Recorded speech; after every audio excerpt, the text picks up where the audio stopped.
Voy a tratar de centrarme. Bueno, se me ha pedido que os hable de la fotografía ante la economía del conocimiento. Yo lo hago desde la condición de director general de BEGAP. En consecuencia, hago una división en mi intervención en tres partes. Voy a tratar de ser breve porque creo que vamos mal de hora y entonces voy a tratar de acomodarme. Pero me gustaría en una primera parte pues, hacer una aproximación a la economía del conocimiento, pero desde el punto de vista de los autores. Una segunda parte en la que establecería un razonamiento sobre cuáles son los dilemas que está presentando esta economía del conocimiento a los fotógrafos, a los autores fotógrafos en concreto. La fotografía es un sistema de reproducción, no necesariamente es una obra de autor, es decir, hay unos fotógrafos que son autores y se encuentran con que en esta utilización masiva de las imágenes fotográficas, pues tienen unos dilemas ante lo que se les va presentando. Y por último, un acercamiento a BEGAP como un ejemplo de economía colaborativa, porque creo que BEGAP es una cooperativa de autores que es fundada en 1990 por 80 creadores que no desean en absoluto limitar el trabajo que hacen al campo de la plástica, sino que quieren extenderse a todo el campo de la creación visual. De hecho, en castellano, la expresión creación visual es inventada en las cocinas de BEGAP y luego se ha extendido, la utiliza la Organización Mundial de la Propiedad Intelectual, precisamente porque lo que se busca es un hermanamiento entre todas las distintas formas de expresión a través de las imágenes. La economía del conocimiento, desde esta perspectiva autoral, nos hace pensar que la actividad económica que se está desarrollando en el entorno digital tiene dos características que están fomentando un desequilibrio en el proceso de crecimiento actual. Por una parte, el proceso está impulsado por unos vectores que le dotan de una gran velocidad transformadora y, por otra parte, carece de un marco regulador que garantice la gobernanza en este proceso. Esta actividad, que podemos denominar actividad económica informacional, siguiendo la definición que está ya consolidada de Manuel Castells, ha tenido una evolución en el tiempo y, como ocurre con cualquier fenómeno socioeconómico, su gestación tiene unos orígenes remotos. Esta actividad informacional aparece incardinada dentro de lo que en los años 50 del pasado siglo la Escuela de Frankfurt denominaba la posmodernidad, ya desde los años 50. Voy a hacer una breve revisión de este proceso de posmodernidad, que es muy rápido, muy caótico y cuyo desenlace se está generando a raíz de los últimos 10 años. En primer lugar, nos encontramos inmersos ante un nuevo paradigma tecnoeconómico, que es el responsable del paso definitivo del capitalismo industrial al capitalismo postindustrial, o también llamado capitalismo informacional. Para algunos economistas, como Jeremy Rifkin, aparece un sistema económico nuevo, el procomún colaborativo, que se está desarrollando junto con el mercado convencional, que está transformando nuestra manera de organizar la vida económica, ofreciendo la posibilidad de reducir las diferencias en ingresos entre las clases sociales, de democratizar la economía mundial, de crear una sociedad más sostenible desde el punto de vista ecológico. El desencadenante de esta transformación es el llamado coste marginal cero, el coste de producir unidades adicionales de un producto o servicio sin tener en cuenta los costes fijos. En opinión de Rifkin, que es presidente de la Foundation on Economic Trends, la revolución tecnológica puede dar lugar a una productividad extrema y reducir los costes marginales a casi cero. Para otros autores, como el filósofo coreano establecido en Alemania, Byung-Chul Chan, la evolución digital en Internet y las redes sociales están transformando la esencia misma de la sociedad. A diferencia del concepto clásico de la masa social, para Byung-Chul Han actualmente se está formando un enjambre digital, que está formado por individuos aislados, pero carentes de un alma colectiva, incapaces de establecer acciones comunes, están separados y atomizados. La hipercomunicación digital está destruyendo el silencio que es absolutamente necesario y que necesita el alma humana para reflexionar y para ser ella misma. Se percibe solo un ruido incoherente y ello impide la formación de un contrapoder que pudiera cuestionar este orden que parece hermético, y es la paradoja. Empresas que están explotando redes sociales, motores de búsqueda, están vigilando nuestros gustos, están vigilando nuestros intereses y extraen un beneficio de nuestros comportamientos en Internet o en las redes sociales. Andrew King nos recordaba hace unos meses en Babelia, que Hannah Arendt estaba explicando que las raíces del totalitarismo en el siglo XX estaban basadas en la destrucción de las sociedades o instituciones intermedias que separan al individuo del Estado. Por ejemplo, las entidades de gestión, la destrucción de las entidades de gestión de derechos de propiedad intelectual, o la destrucción de las cooperativas, o la destrucción de los sindicatos.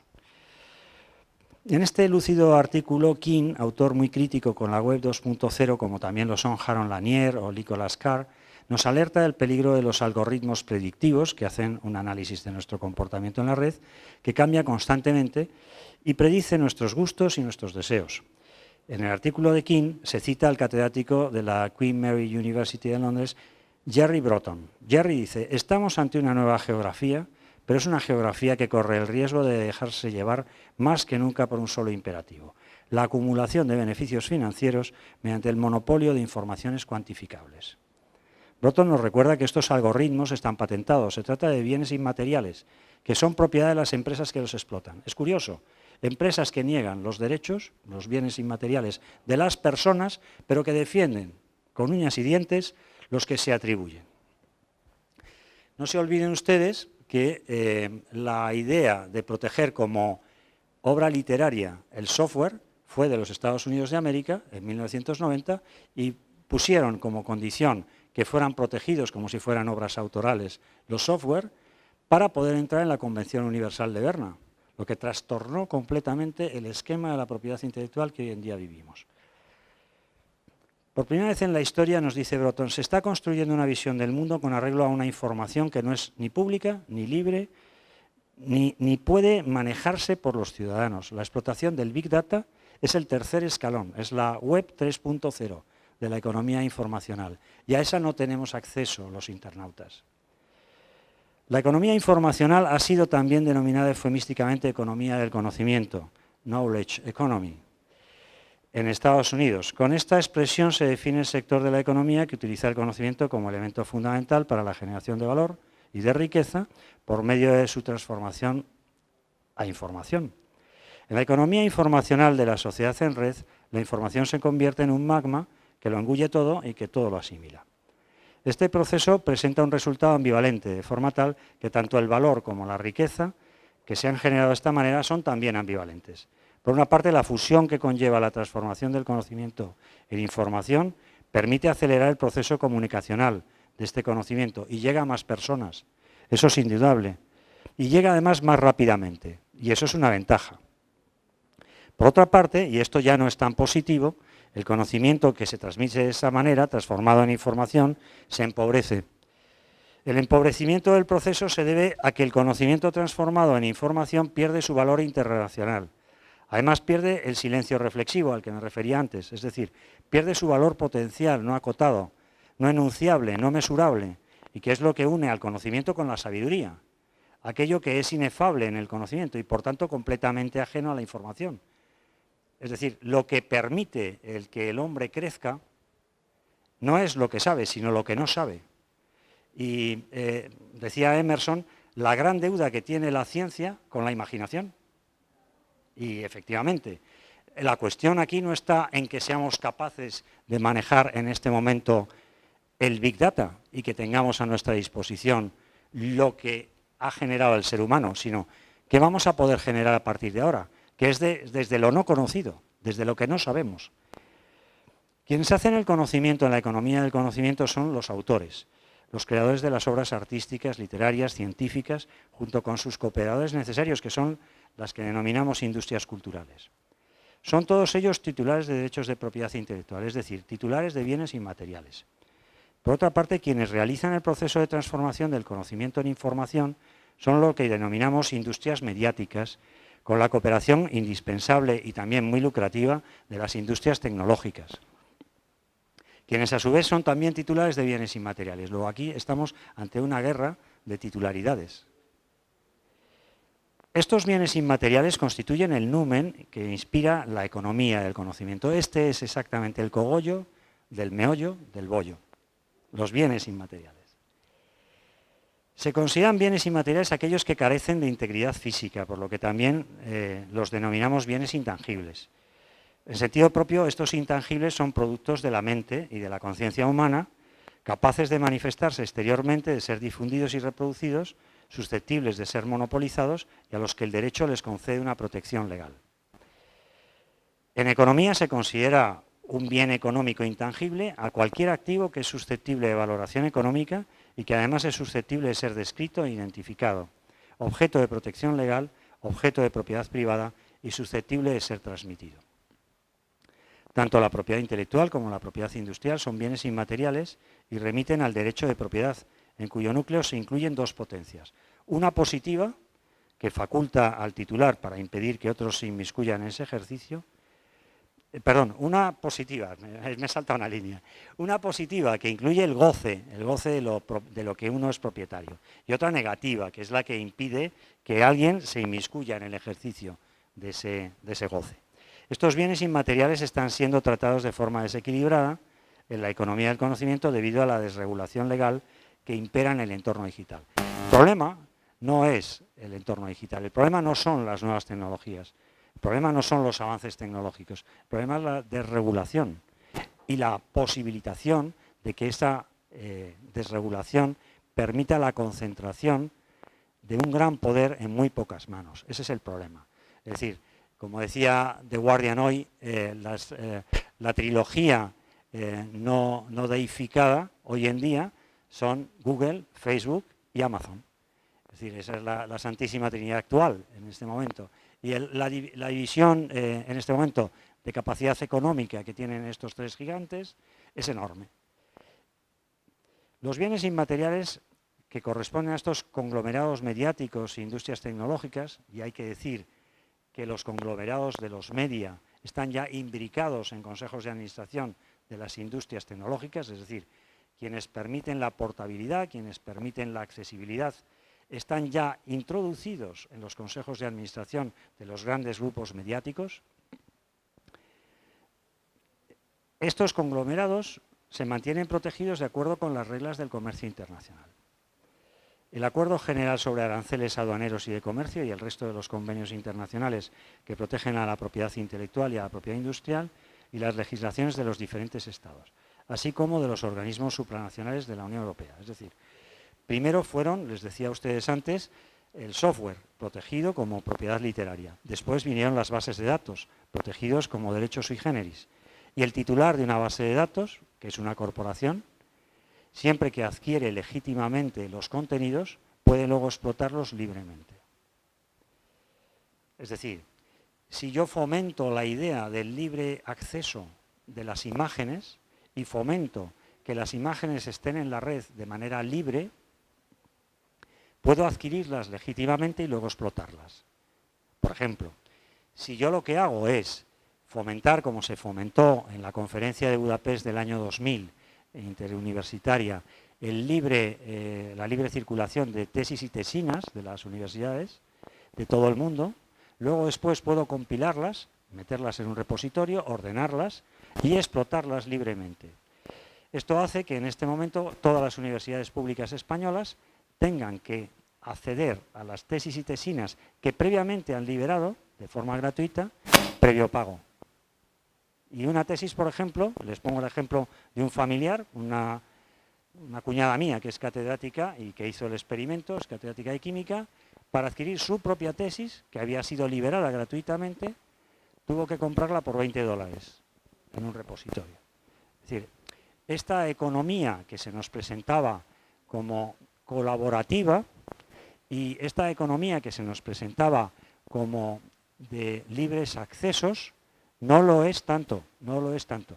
Tenemos que saber que no es exactamente así, ya no es así. Es decir, ahora Google Image, por ejemplo, explota las imágenes que ha adquirido en la red de formas diversas, hasta el punto de que ya no es de libre acceso, y por eso si ustedes entran ponen cualquier voz de cualquier persona y aparecen imágenes, encontrarán que al final hay una leyenda que dice: algunas de estas imágenes pueden estar protegidas por los derechos de autor. pero las explotan. Esto ha hecho que en Francia, por ejemplo, el gobierno francés el año pasado aprobase una reforma de la ley de propiedad intelectual a favor de los fotógrafos, por la cual todas las fotografías que están dentro de Google Image tienen que pagar una cantidad compensatoria por ese libre uso que se está haciendo de esas imágenes, y lo tienen que hacer llegar para que se redistribuya dentro del sector de la fotografía. Es un precedente que se encuentra dentro de la Unión Europea y que ha sido tenido en cuenta en la redacción del borrador del proyecto de directiva del Mercado Único Digital, que se aprobó en septiembre del año pasado. Yo tengo buena voz, ¿me están escuchando ustedes? Sí.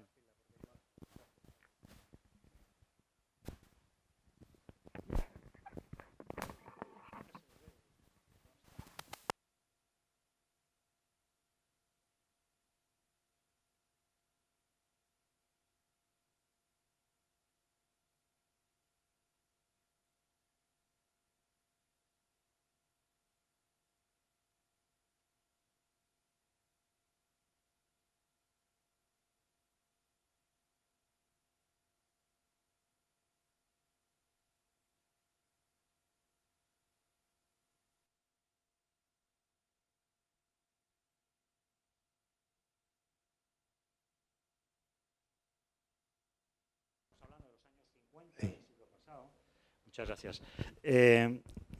Estaban estudiando el doble aspecto que presentaba la Ilustración en la historia de la humanidad, la ambigüedad. Por una parte, la Ilustración aportó al hombre el concepto de modernidad, dominado por la razón, por la persecución de lo irracional, de la magia. La Ilustración tenía una misión para desarrollar un desencantamiento, decían ellos. Un desencantamiento del mundo que permitía entrar en una progresiva racionalización de la realidad. De la abstracción, de la reducción de la realidad al sujeto bajo el signo del dominio del hombre, bajo el poder y el control del hombre sobre el mundo. El propósito era evidentemente emancipador, frente al absolutismo, frente a la monarquía absoluta, frente al oscurantismo de una iglesia que invadía todas las esferas de la vida, etc. Estamos hablando del origen de la Ilustración. Sin embargo, ese proceso de la Ilustración se ha estado viciando desde el principio, creando un mito, el mito cientificista, que se ha desarrollado históricamente como un proceso de alienación, de cosificación, eliminando la pura inmanencia y los elementos inexplicables de la naturaleza. Pero esto es natural, es que lo que más nos define a los seres humanos es la paradoja, y cuando desarrollamos un elemento, a continuación aparece su otra cara. Junto con la racionalización de los procesos, aparece la eliminación de cosas que, no siendo racionales, también explican la realidad y son muy importantes, siendo irracionales. Por ejemplo, las emociones. En este visionario texto, que tiene una influencia en la sociología que es innegable, se concluyen, tanto Horkheimer como Adorno, advirtiéndonos contra la publicidad comercial, en el sentido de que ninguna empresa regala nada. Y ello vale en todos los campos. Nos vale para el momento actual que estamos viviendo, que es hiperinvadido por la publicidad. Tras la moderna fusión de los negocios con la política, precisamente, es decir, cuando la comercialización, economización de todos los procesos, incluidos los de la política, esta invasión de la publicidad, esta dominación de la publicidad sobre el inconsciente colectivo es clarísima. La intensidad de la recomendación publicitaria aumenta conforme disminuye la calidad de los productos anunciados. Eso es un gran descubrimiento que hacían Horkheimer y Adorno. Y decían, la fábrica de Volkswagen depende de la publicidad muchísimo más que la de Rolls-Royce. La Rolls-Royce no necesita hacerse tanta publicidad. Es decir, se producen unas inversiones de los procesos por los cuales, cuanto peor es lo que publicitamos, más necesitamos publicitarlo. Y eso es un esquema sobre el que tenemos que tener en cuenta la actual situación en la que estamos viviendo invadidos. Les invito que, viendo su móvil, observen la cantidad de publicidad que les invade permanentemente. Por su importancia visionaria, les voy a decir rapidito, una frase, un párrafo que me parece que es una joya de este texto. Dice, claro está, sospechosa no es la descripción de la realidad como un infierno, sino la rutinaria exhortación a salir de ella. Si el discurso debe hoy dirigirse a alguien, no es a las denominadas masas, ni al individuo, que es impotente, sino más bien a un testigo imaginario, a quien se lo dejamos en herencia para que no perezca enteramente con nosotros. Es decir, el futuro está marcado precisamente por esta situación y dependerá del grado de clarificación que tenga el ser humano sobre este aspecto para que tengamos un futuro realmente. Aquí radica la importancia de la cultura. La cultura no es mesurable, la cultura probablemente no es posible ordenarla en cifras, a pesar de que hacemos todos los esfuerzos posibles para que se nos tenga en cuenta, porque necesitamos las cifras. La cultura tiene un valor extraordinario. El valor que tiene es precisamente generar espíritu crítico. Y el espíritu crítico es exactamente lo que nos va a permitir salvarnos. Bueno, vamos mal de tiempo. Quiero hacerles una reflexión sobre el keynesianismo. La sociedad actual ha estado revisando el movimiento keynesiano. Lo ha revisado hasta darle la vuelta. Es decir, lo que llamamos la sociedad que se genera después de la Segunda Guerra Mundial, la sociedad que hemos creado para el confort, una sociedad que mezcla el movimiento liberal con la justicia social o intenta buscar el reequilibrio social. Esa sociedad ha sido revisada completamente. En la conferencia de Bretton Woods en 1944, que se hizo precisamente para ordenar una política monetaria y comercial que tenía que regir el mundo después de la Segunda Guerra Mundial y que ponía en marcha el estado del bienestar, el welfare state, y que es inspirada por Keynes. Keynes no es un señor de izquierdas, Keynes es un señor liberal, británico, completamente consciente de que el capitalismo necesita un rostro humano, él es el autor de la frase, y considera que la sociedad libre solamente lo puede ser si genera unos motores económicos por los cuales se rompa la brecha social. Si la brecha social se mantiene y se desarrolla, ni el capitalismo tiene razón de ser, ni la sociedad libre va a poderlo ser. Es decir, se va a vivir bajo una situación de enorme gravedad. Y pone en marcha, en primer lugar, una política monetaria y comercial que se da mano con el proyecto del Plan Marshall de reordenación y rehabilitación de los países hundidos tras la guerra, y en donde lo que se trata es de crear patrones económicos que permitan evaluar las políticas de los estados y valorar con un mismo patrón, el patrón oro, cuál es el progreso de los pueblos. De esta manera se podrá ir evaluando y se monta el Banco Mundial, se crea el Banco Mundial con esa misma idea, con la idea de poder financiar y dar crédito a aquellas naciones que estén demostrando que pueden ser solventes, pero que necesitan ese apoyo para poder salir adelante. Es un proyecto ambiciosísimo y un proyecto realista. El proyecto estuvo funcionando magníficamente desde 1948 hasta 1971.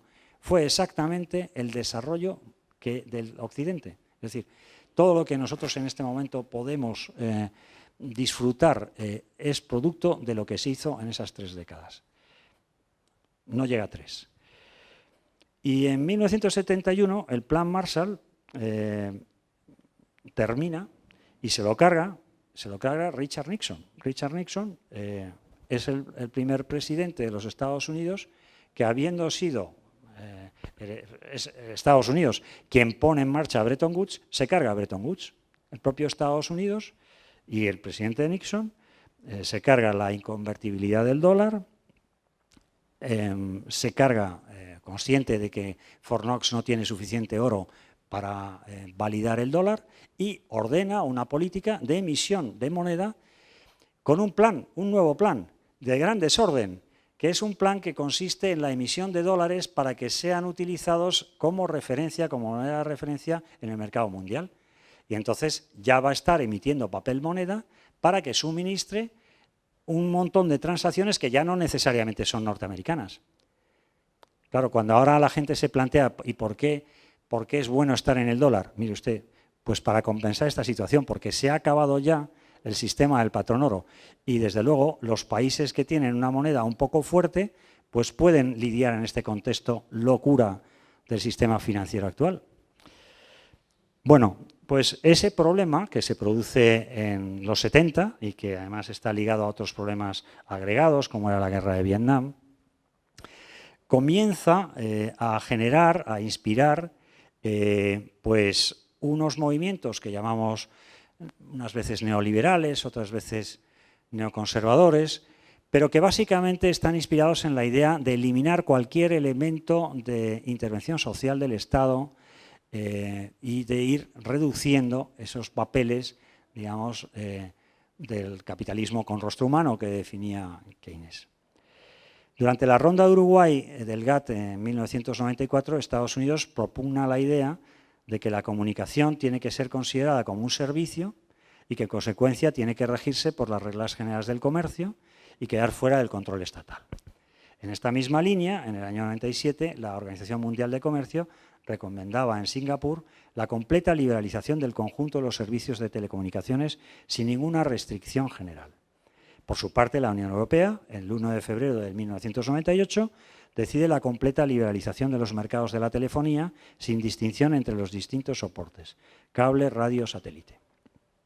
Esta desregulación generalizada ha tenido sus consecuencias tras la aparición del fenómeno de la red 2.0, cuya influencia en la economía se extiende a todos los ámbitos de manera significativa a uno de los grandes motores económicos, que es el sistema financiero. La economía informacional ha permitido la creación de una nueva actividad bursátil, permitiendo el acceso global de los inversores de todo el mundo a cualquier bolsa en tiempo real, y hoy en día se puede especular en las bolsas mundiales las 24 horas del día, todos los días del año. Siendo el dinero un bien escaso y debido a su alta concentración en cada vez menos manos, su demanda ha generado plusvalías sobre plusvalías, una especulación sobre los movimientos del dinero como un método habitual para hacer dinero por las empresas. Es decir, en este momento hay un fenómeno nuevo que no existía en el capitalismo industrial, que es que la plusvalía se genera desde la ausencia de producción. Es perfectamente posible generar plusvalías estrictamente por tener capital, porque es el bien más escaso. Pero es que esto atenaza a los gobiernos. Los gobiernos se encuentran con que no tienen capacidades crediticias. Los gobiernos todos, gobiernos autónomos incluidos, como saben los responsables que tienen que trabajar para ellos. Es decir, el bien más escaso es el crédito. Entonces, el crédito se convierte de repente en el que domina la escena de la economía. En este momento la humanidad tiene 5 veces más circulante que el que es capaz de producir. Es decir, en este momento la humanidad está endeudada consigo mismo 5 veces. Lo que impide que seamos capaces de controlar realmente, por ejemplo, estas cosas que nos parecería tan naturales controlar, pues el modelo energético, por ejemplo. Es decir, no podemos controlar el modelo energético. Lamento decirlo, no podemos, básicamente porque este proceso de aceleramiento incontrolado nos fuerza a continuar en una situación en la que los policy makers, los que pueden hacer las políticas, los que pueden tomar las determinaciones, dependen de un sistema financiero que además, y esto es todavía más grave, ni siquiera está en manos de los hombres. Es decir, hay una parte muy importante del sistema financiero que funciona con algoritmos.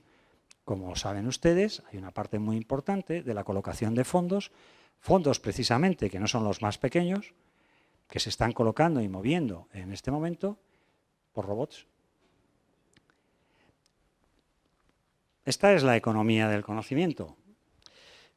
La reactividad que está generando esta tendencia económica a los movimientos regulatorios es muy grande y esto está aprovechando a las empresas tecnológicas que en esta ausencia reguladora se favorecen de estos movimientos y pueden concentrarse y pueden desarrollar pues, sus modelos de negocio sin ningún tipo de cortapisa. No existe nadie en este momento que pueda meter mano a este proceso en la red.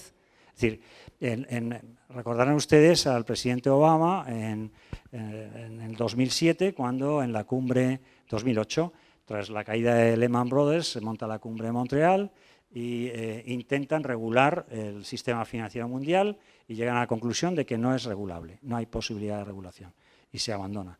Bueno, pues lo mismo pasa con la regulación de la red. La regulación de la red en este momento no es posible. Se hizo un intento en el año 2002 en La Haya para una convención mundial para regular el tráfico en la red.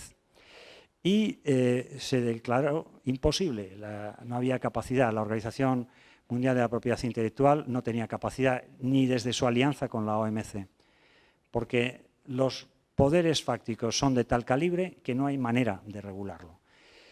Esto es tremendo. Aquí de lo que estamos hablando es de que un conjunto pequeñito de corporaciones que no llegan a 7 determina qué es lo que se puede hacer en la red. Para que ustedes sepan, las identificaciones de las circulaciones en la red, las IPs de todos nosotros, nos las provee una fundación norteamericana en Estados Unidos, a todo el planeta, que no tiene otro sistema de control en este momento que el Departamento de Comercio de los Estados Unidos en todas las materias que tengan que ver con libre competencia, porque solamente entres en cuestión. En este momento los estados dependen del Big Data, como es obvio. Wikileaks es un ejemplo clarísimo. Todos los gobiernos dependen en este momento de estas corporaciones. Es un poder fáctico que tiene una capacidad que no tiene nadie para restar.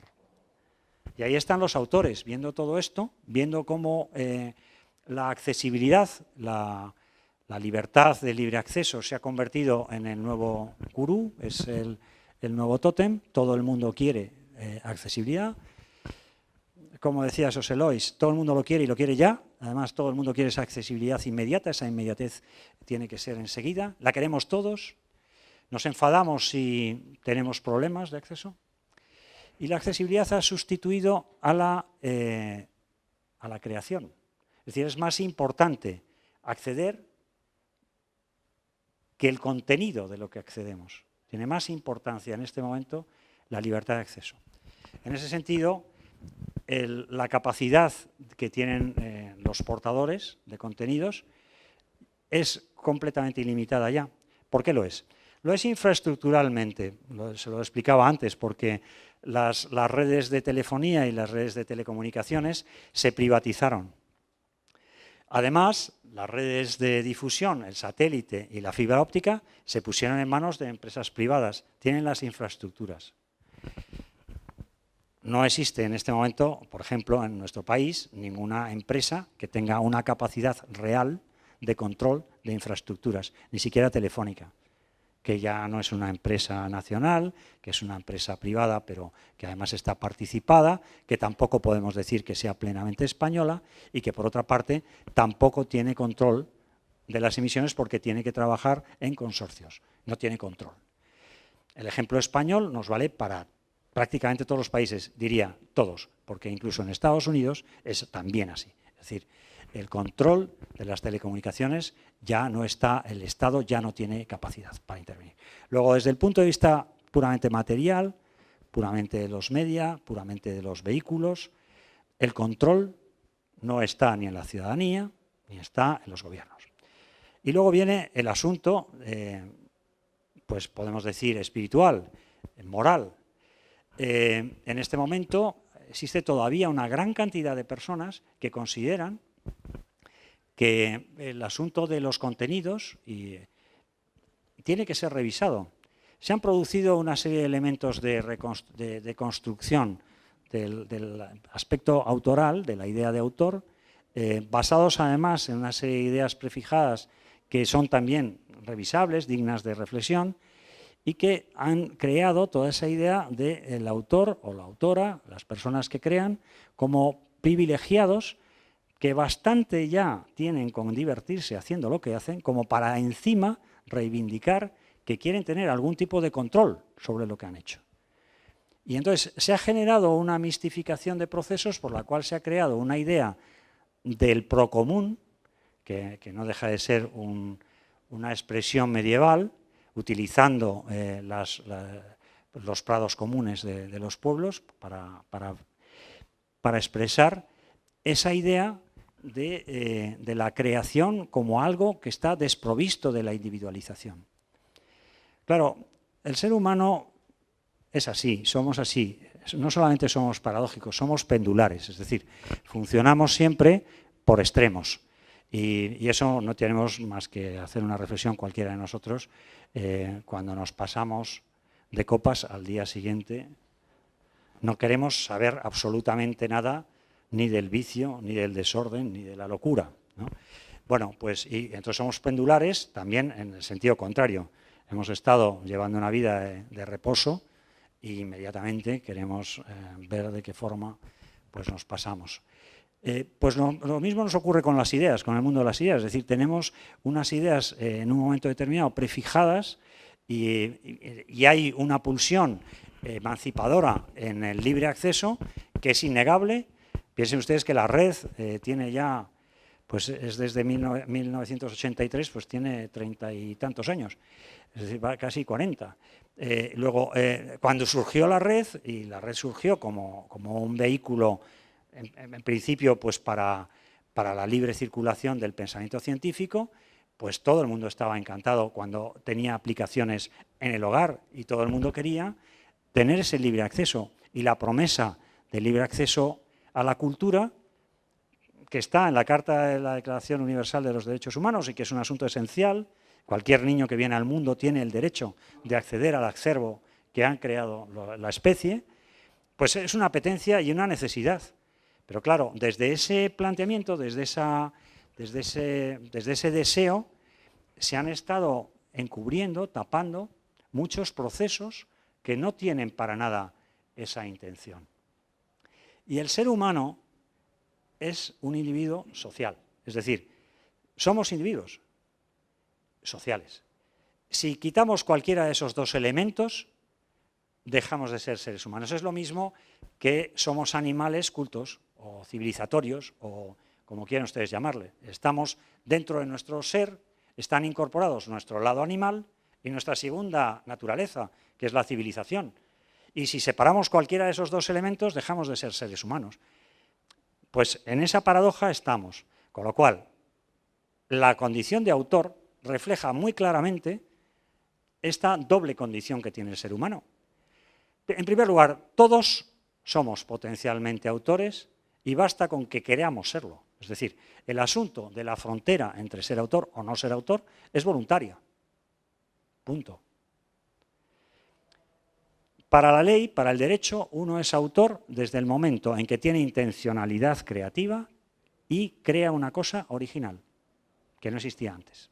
No se exige más. Luego, en principio, el planteamiento está al alcance de todos.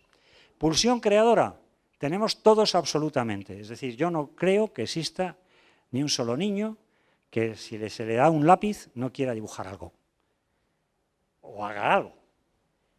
Y así, en general. Con lo cual, esa idea de que los autores forman parte de una suerte de casta, o de una suerte, utilizo la expresión con toda intención, o de una suerte de elemento separado del resto de la sociedad, es una idea perversa. Es más, es tan claro que el autor, los autores, las autoras, lo que hacen es para la sociedad, que si no lo hicieran para la sociedad, no son autores.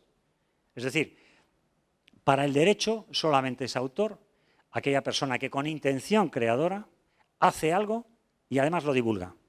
Porque si no lo divulga, si no lo pone a disposición de los demás, para el derecho no es autor, no es autora. Lo que ha hecho es una obra de creación de carácter interno, íntimo, pero que no tiene trascendencia jurídica. De hecho, la justificación deontológica que tiene el derecho de autor es precisamente ese, el que uno se atreve a sufrir el juicio de los demás con lo que presenta. Y si tiene que acarrear con las consecuencias de que lo que ha hecho sea calificado de muy malo, también tiene el derecho de beneficiarse del lucro que genera la explotación de lo que ha hecho. Y ese planteamiento es un planteamiento etiológico que tiene que ver con el derecho natural, no tiene que ver con otra cosa, tiene que ver con el derecho desde el origen del hombre.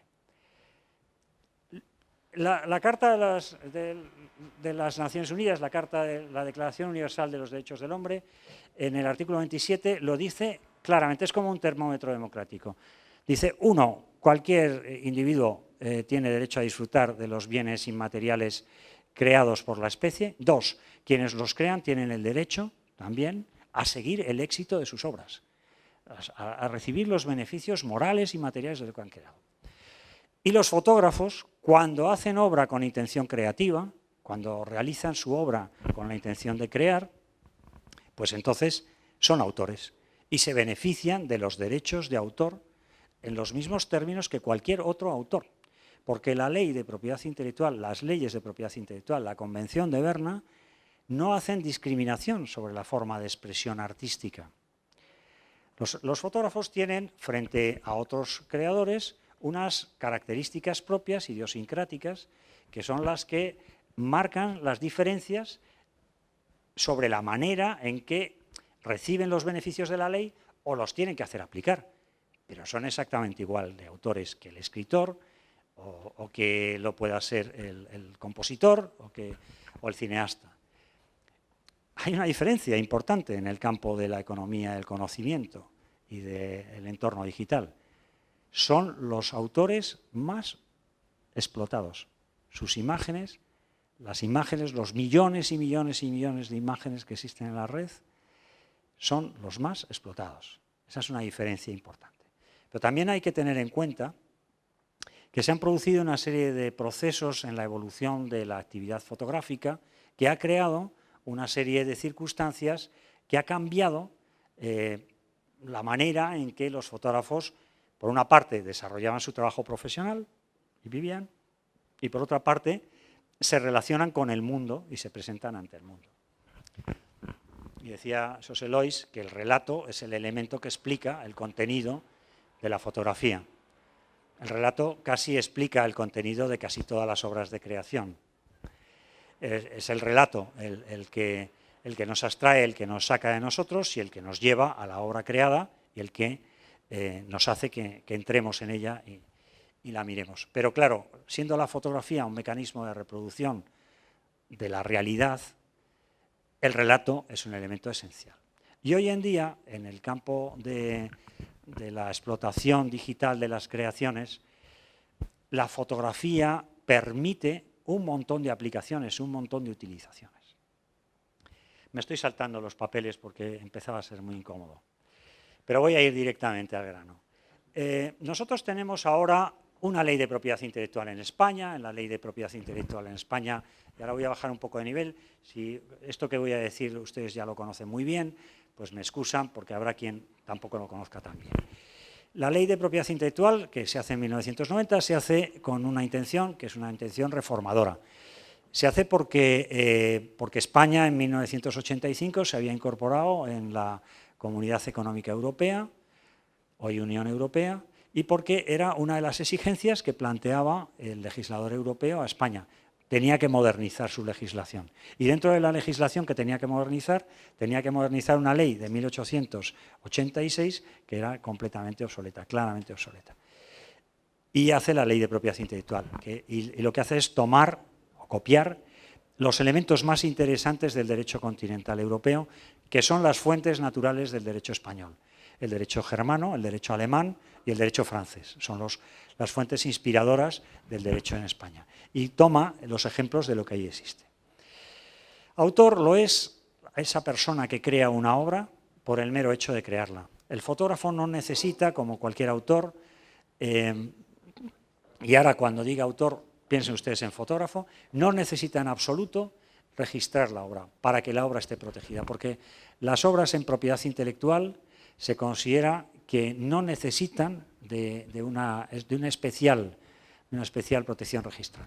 El registro de la propiedad intelectual existe, el fotógrafo si quiere puede acudir a él y registrar sus fotografías, y normalmente eso no tiene sentido para un fotógrafo, salvo que vaya a participar, por ejemplo, en un concurso y en donde le interese demostrar que es autor de la obra, pues por si luego esa obra no es premiada y de alguna manera alguien se la quiere atribuir.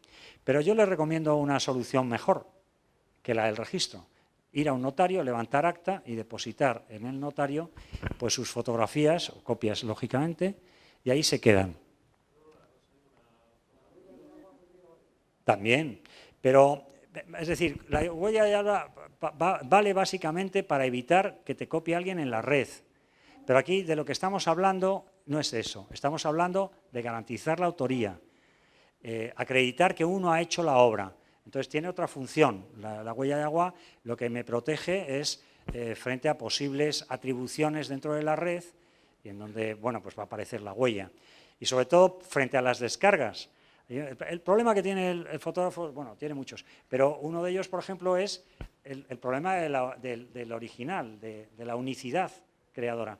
El fotógrafo hace múltiples y si quiere disfrutar de los beneficios propios del comercio de las obras singulares, tiene que limitarlas, tiene que numerarlos, tiene que firmarlos, y entonces tiene que funcionar bajo ese esquema, imitando el modelo de comportamiento de los artistas plásticos, que son los que han creado el mercado de venta de obras únicas originales. Cuando entramos en la red no es igual a todos. Cuando entramos en el ámbito digital, un sistema de unos y ceros que permite la difusión de las obras teatrales, del cine, de la música, de la foto y de la escultura, pues no es igual a todos. Entonces ahí aparece un fenómeno nuevo, que es la explotación de las obras en la red. Pero bueno, vamos a ir poco a poco. Derechos que tienen los fotógrafos. Los derechos morales, los derechos económicos. Los derechos morales básicamente se reducen a 3, aunque la ley española se extiende y recoge 7 versiones distintas, 7 fórmulas. Son el derecho de paternidad, el derecho a que a uno lo reconozcan como autor titular de la obra, el derecho a la integridad de la obra y el derecho de divulgación. Es decir, uno divulga bajo su nombre o anónimamente o seudónimo, o no divulga, o decide que no divulga, y ese es el primero. Y luego, el derecho a que le reconozcan a uno como autor y, por último, a que la obra no se altere. Los fotógrafos sufren sus derechos morales permanentemente. Por eso es importante también tener en cuenta que los fotógrafos, cuando están trabajando para terceros, ceden sus derechos, pero nunca los morales porque son intransferibles, no los pueden ceder. Y a través del derecho moral muchas veces pueden evitar algún tipo de perjuicios que están unidos a la violación de sus derechos económicos o patrimoniales. Los derechos económicos o patrimoniales son el derecho de reproducción, el derecho de comunicación al público, en sus versiones, comunicación al público puesta a disposición del público o exhibición de las fotos, el derecho de distribución que acompaña al de la reproducción. Reproducción, entienden ustedes lo que es, la reproducción de la foto en cualquier soporte, de cualquier manera. La distribución va vinculada siempre que la reproducción se realiza con copias de ejemplares. La comunicación al público es la, precisamente, difusión de las obras sin entrega de ejemplares. Se puede hacer mediante una exposición fotográfica, estoy comunicando al público. Su aparición en sistemas audiovisuales, en la televisión. Su puesta a disposición al público, es decir, lo mismo pero hecho en la red. Estas versiones van acompañadas de otro derecho de explotación también, que es el de transformación, que solo corresponde al autor, la posibilidad de transformar. Hoy en día es posible con 3D hacer pues una obra tridimensional, que era una fotografía. Ese cambio de género de un campo a otro campo es el derecho de transformación, solo el autor lo puede hacer. Estos serían los derechos económicos exclusivos. Estos derechos se llaman así exclusivos porque solo el autor puede autorizar o prohibir la explotación de la obra. Esto es muy importante. La propiedad intelectual es una amalgama de facultades de naturaleza personal, subjetiva, y naturaleza económica o patrimonial. Pero están todas ligadas. En realidad, bueno, hay posiciones en la doctrina, pero vamos, yo soy partidario de considerar que solo hay un derecho de autor, que es singular, el derecho de autor, que tiene facultades de distinto tipo, pero que están todas unidas. Y eso lo vemos porque hay violaciones de los derechos patrimoniales económicos que están lesionando los derechos morales, claramente. Y luego vienen unos derechos de simple remuneración, compensatorios, en donde el autor no tiene capacidad de autorizar o de prohibir esos derechos en la explotación de las obras, pero tiene derecho a una compensación. El fotógrafo tiene derecho, cuando ha hecho obras únicas o asimiladas a únicas, una serie, por ejemplo, limitada, a que si esta serie se vende, sus ejemplares se venden, pueda participar de la remuneración, de una remuneración pequeña establecida en la Ley 3 de 2008 de Derecho de Participación. Antes estaba dentro de la Ley de Propiedad Intelectual, artículo 24. Ahora se ha separado por una incongruencia legal absurda, pero no me voy a extender, y tiene derecho pues, a recibir un porcentaje por el precio de reventa de la obra. Puede gestionarlo por sí mismo o puede hacerlo a través de una entidad de gestión. Y luego tiene un derecho de compensación por el uso privado de la copia, es decir, la utilización por los particulares de obras protegidas, que pueden estar en la red o no, que pueden formar parte, por ejemplo, en el caso de la fotografía, pues de un libro y que están incorporadas dentro de un libro y que este libro luego después es fotocopiado y es utilizado por un particular, pueden recibir una compensación, esta vez obligatoriamente a través de una entidad de gestión. Este tema de la copia privada es importante, muy importante, tengo que detenerme un poquito. ¿Por qué es importante? Bueno, es importante por denostado, yo siempre estoy con los más débiles. Es importante porque la copia privada en España ha sufrido un ataque brutal y ese ataque brutal ha sido intencionado y además se ha hecho como experimento en perjuicio de los autores, cosa que no ha ocurrido en el resto de Europa. La copia privada es un sistema muy civilizado, muy comunal, de permitir el libre acceso a la cultura. Porque los autores no desean que sus obras no lleguen a la gente. De hecho, la característica esencial del autor es que divulga. Y decía antes, y si no divulga no es autor. Luego lo que desea es que se divulgue la obra. Así es que para el autor, a lo mejor el editor no tiene el mismo interés que el autor. Y lo que quiere es vender libros como sea. Pero el autor sí, el autor quiere que la obra llegue. Ahora, lo que quiere también es poder seguir haciendo su trabajo como autor. Porque su función básica, cuando uno ha tomado la decisión de decirle, mamá, quiero ser artista a su madre, y me voy y me largo, ha tomado una decisión vital que va a conllevar un montón de perjuicios a lo largo de su existencia. Y quiere seguir viviendo de eso. En Begap nosotros hemos hecho una encuesta hace ya bastantes años, principios de siglo, y la cifra nos salía pues que en el territorio español creadores visuales estaban en torno a los 30.000, pero que pudieran vivir realmente de su trabajo, pues no llegaba al 3%. Que pudieran realmente vivir de su trabajo. La inmensa mayoría pues está trabajando en una cosa o en otra. Entonces lo que quiere... Perdón. 5 minutos. Bueno. Entonces les voy a hablar de Begap. Ahora les voy a hablar de Begap. Lo que quería decirles de la copia privada es, la copia privada nos la quitan y quien la estaba pagando eran las multinacionales que estaban pues beneficiándose de la existencia de la copia privada, que estaban estimulando a la gente a que copiase. Yo recuerdo un anuncio que había en los años 90 que decía, ¿por qué no lo graba BASF?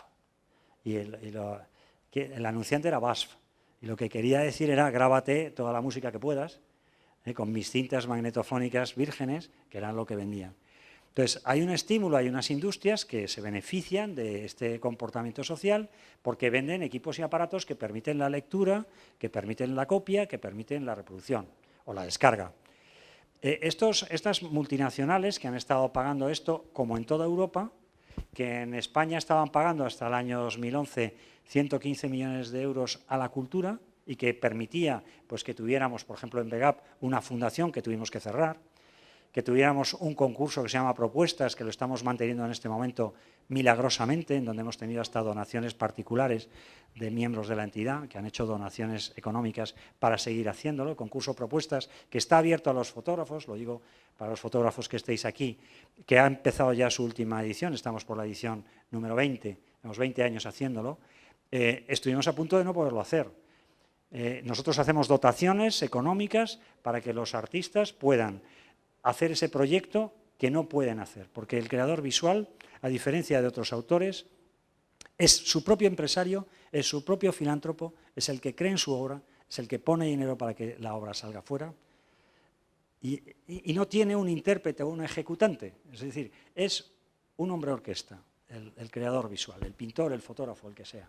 Entonces, los creadores visuales, y VEGAP es una organización creada por 80 artistas en un momento determinado, en los años 90, lo que querían era un concurso que potenciase el que fuera posible que aparecieran obras. Los concursos que existen en España, y tú lo conoces muy bien, pues lo que buscan muchas veces es adquirir obras a bajo precio.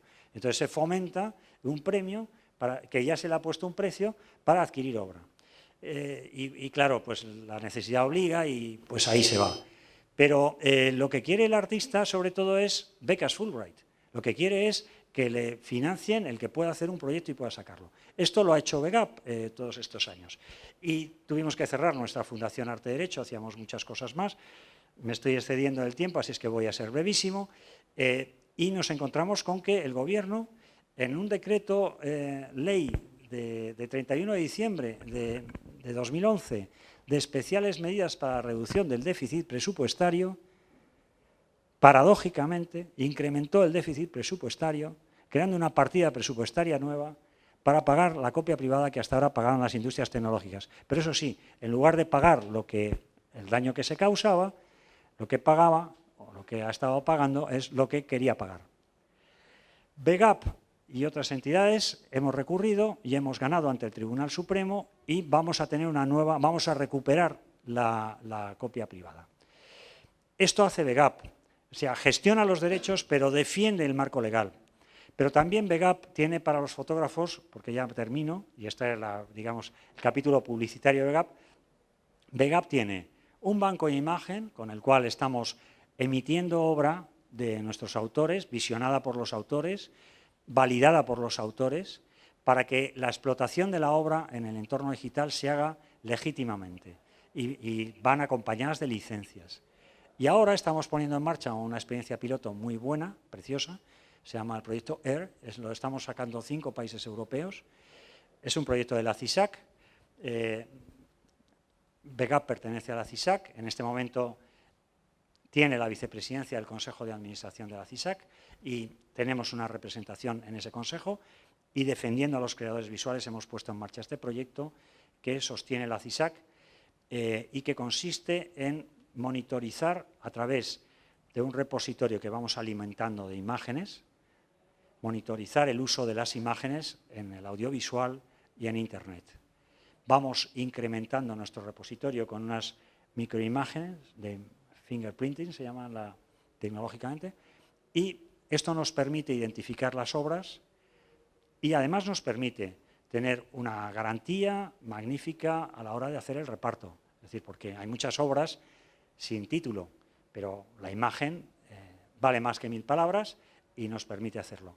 Este proyecto, que en este momento lo estamos sacando Francia, Alemania, Bélgica, Holanda y España, está ahí, el año que viene va a ser extendido a toda la red de la CISAC.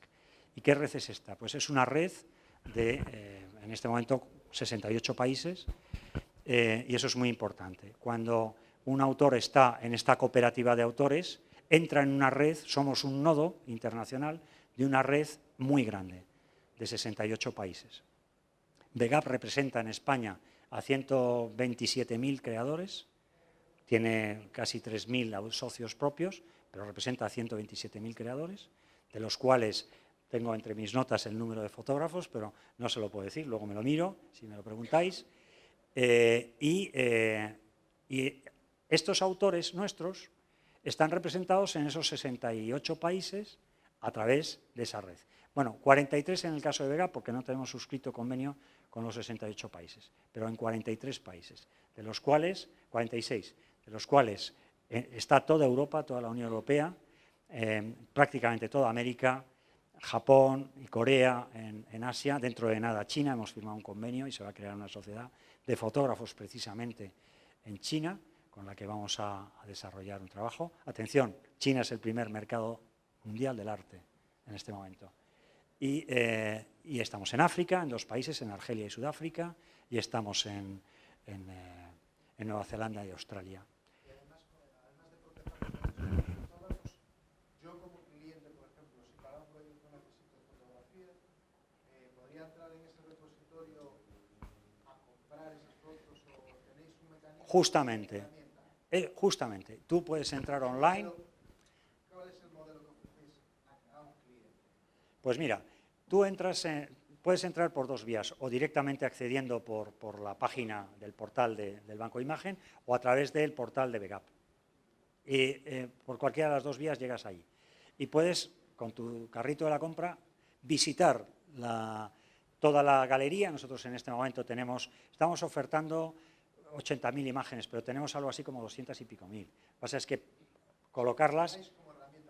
Sí, claro. Sí, lo que estamos es tratando de potenciar el uso digital legal de las obras. Lo que estamos intentando es convencer... Nosotros estamos seguros, primero, de que tenemos razón, porque la razón de la que nosotros estamos seguros es eterna, es constante. Es un principio de justicia distributiva. No, pero dos, también estamos convencidos de que no estamos de moda. No estamos de moda en absoluto. Pero sabemos que las modas son cosas que cambian.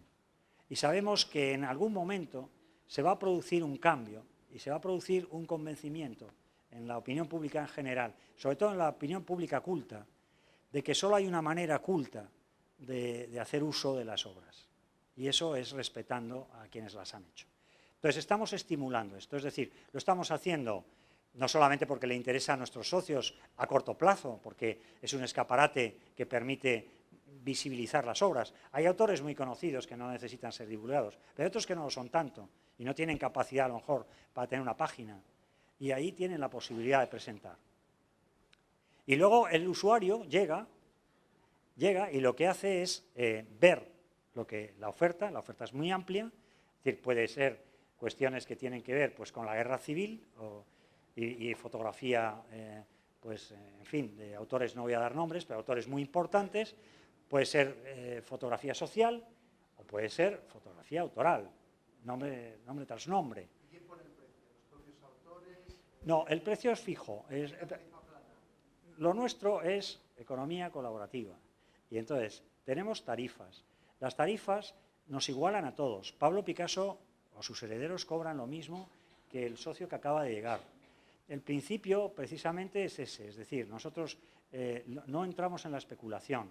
En materia de la oferta, es decir, eso se va a explotar aquí o allá y en función de lo que va a hacerse, se aplican las tarifas generales. Tras la reforma de la ley, las tarifas, la reforma de 2014, última que se ha hecho, las tarifas distinguen entre uso singular y la utilización general.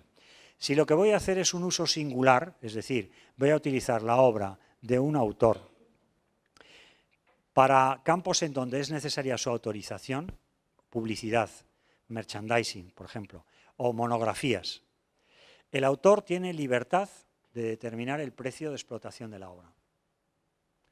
Y entonces no hay tarifas, sino hay unas recomendaciones que la entidad propone, pero que el autor dispone. Es decir, el autor puede aceptar o por el contrario puede considerar, mira, esta es una campaña publicitaria que me parece que solo estoy dispuesto a hacerla si me pagan tanto. Entonces, en esos casos hay unas tarifas separadas. Pero la tarifa para la utilización de la imagen, como en realidad lo que haces es alquilar una imagen, porque no la vendemos, sino que la alquilamos, conscientes de que es un alquiler teórico, porque se suministra digitalmente, pero el concepto jurídico es alquiler, es fijo. Ahora, la tarifa a pagar depende. Si tú lo vas a utilizar para una campaña de un producto el que fuere, el autor va a decir, bueno, pues además de que te doy la imagen, me vas a pagar esta cantidad porque la campaña va a ser así, o me la vas a pagar pues dependiendo de los soportes, ¿no? Y lo que haya.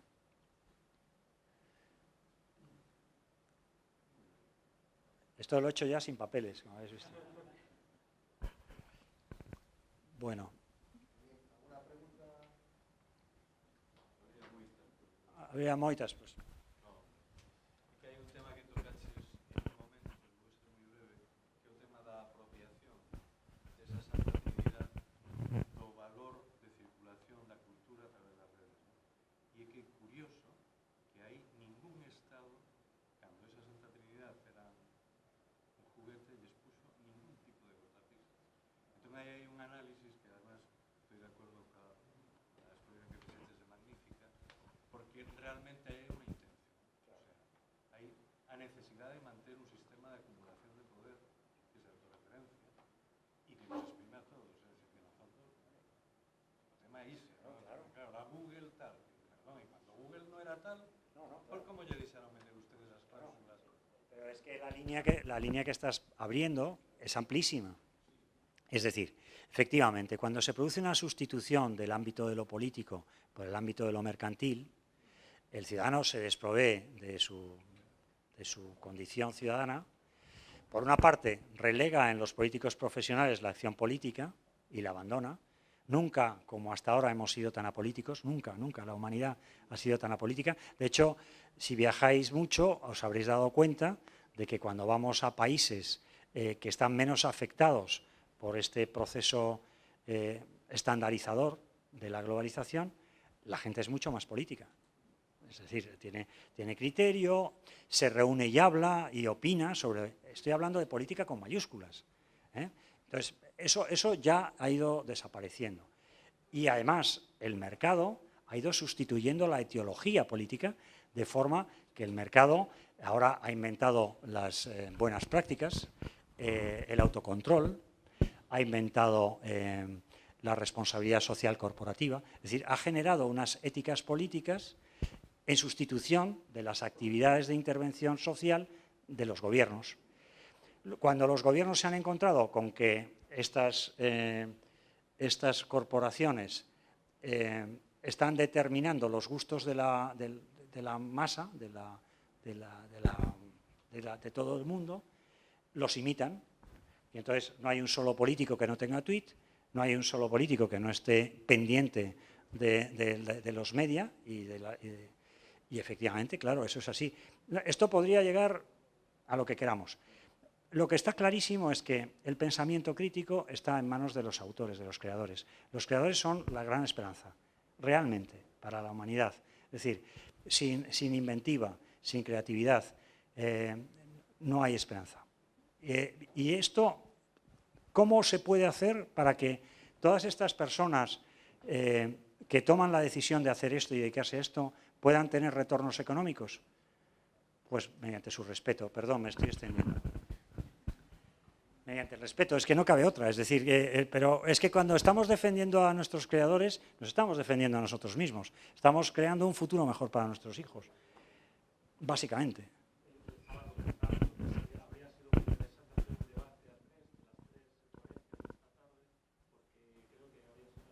Seguro, estoy seguro. Bueno, yo lo que quería demostraros era, con mi intervención, y os estoy agradecidísimo por haber venido aquí, que además es la tierra, bueno, no Orense, pero sí Lugo, la tierra de mi padre, y Galicia, pues para mí es algo muy especial, emocionalmente hablando. Lo que quería era demostraros que realmente hay muchas ideas prefijadas en torno al derecho de autor, hay muchas ideas equivocadas que nos han introducido, que además han creado una tensión y una fricción absurda, generando una belicosidad fragmentadora que forma parte del problema de la sociedad que vivimos ahora, que es muy fragmentadora. Es, precisamente porque se está fomentando la incultura. Estoy convencido de que una gran parte del problema de fragmentación, por ejemplo, en el territorio español, es la ausencia de cultura. Con un mayor grado de cultura siempre hay más tolerancia y mucho más inclusión. Entonces, el asunto de las ideas prefijadas de los autores como si formasen parte de una élite, que se lo pasan bomba haciendo lo que hacen y encima quieren cobrar, los sinvergüenzas de ellos, esto que está extendidísimo y que lo estamos oyendo todo el día, forma parte de una manera revanchista y absolutamente cateta que se ha extendido de forma intencionada. Esto no ha sido casual, esto se ha producido así, se ha producido con intención. Entonces, me parecía muy importante el poder compartir con vosotros una reflexión en esta dirección. Y luego también deciros que VEGAP no es una sociedad convencional, es una organización de base, es una organización creada por artistas. Yo estoy en la dirección porque me pusieron ahí hace 27 años y me mantengo ahí porque me dejan estar, es decir, porque sigo convenciéndoles de que puedo estar a la altura de lo que me están exigiendo. Y lo que me están exigiendo sobre todo es honradez y claridad, por supuesto mucha transparencia, que les explique todo, que ellos lo puedan entender, pero ellos son los que están confeccionando una organización que es pequeña, pero que es muy valorada porque tiene prestigio, que es lo que es importante. Los autores no tienen tantos recursos ni poder, no pueden emplear a nadie. Por ejemplo, los creadores visuales apenas, pues a lo mejor tienen un auxiliar. Pero lo que tienen es influencia, tienen una hegemonía, que es una cosa muy valiosa. Y esa es la que hay que recuperar. Bueno.